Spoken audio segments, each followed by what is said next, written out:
আজকে আমরা রাজি হয়েছি। এটা দেরি কোথায় হলো আপনি আমাকে বলে দেন।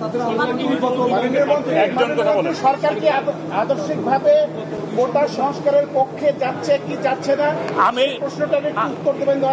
আমি পরিষ্কারভাবে একটা কথা বলতে চাই।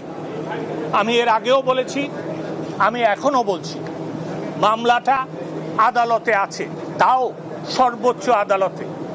আমরা অবশ্যই যখন এই আদালতে আপনার মামলার শুনানি শুরু হবে, সরকার পক্ষ একটা প্রস্তাব এই কোটার ব্যাপারে দিবে এবং আমার মনে হয় যে আমরা যেহেতু সংস্কারের পক্ষে এই কোটা এই প্রস্তাব দিব কোটা সংস্কার করার জন্য, সেই জন্য আপনারা বলতে পারেন যে আমরা কোটা সংস্কারের পক্ষে।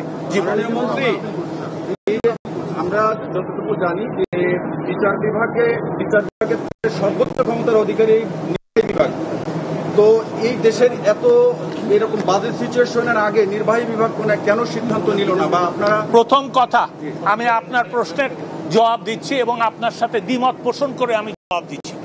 প্রথম কথা হচ্ছে যে দেখেন, 2018 সালে মাননীয় প্রধানমন্ত্রীর নির্দেশে কিন্তু কোটা বাতিল করা হয়েছিল। এটার এই বাতিলের যে পরিপত্র ছিল, সেটার বিরুদ্ধে মুক্তিযোদ্ধাদের সন্তানেরা হাইকোর্ট বিভাগে গিয়েছিল। কোটা আন্দোলনকারীরা কিন্তু তখন কোনো পক্ষভুক্ত হয় নাই।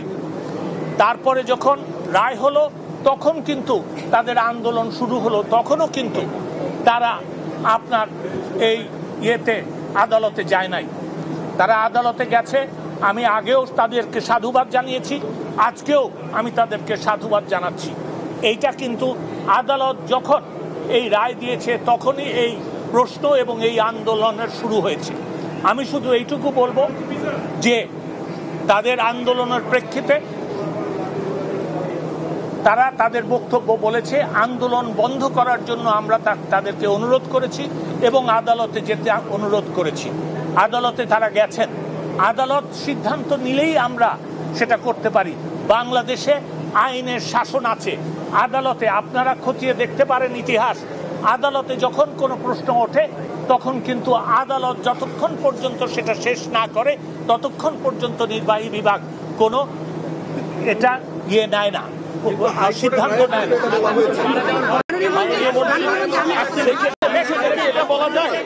এটা বলা যায় যে আপনারা আন্দোলনকারীদের কোটা সংস্কার সহ অন্যান্য যে সকল তাদের প্রস্তাব রয়েছে, সেই প্রস্তাবের সাথে একমত হয়ে আমরা অবশ্যই সংস্কারের ব্যাপারে নীতিগতভাবে ঐক্যমত পোষণ করি। ধন্যবাদ।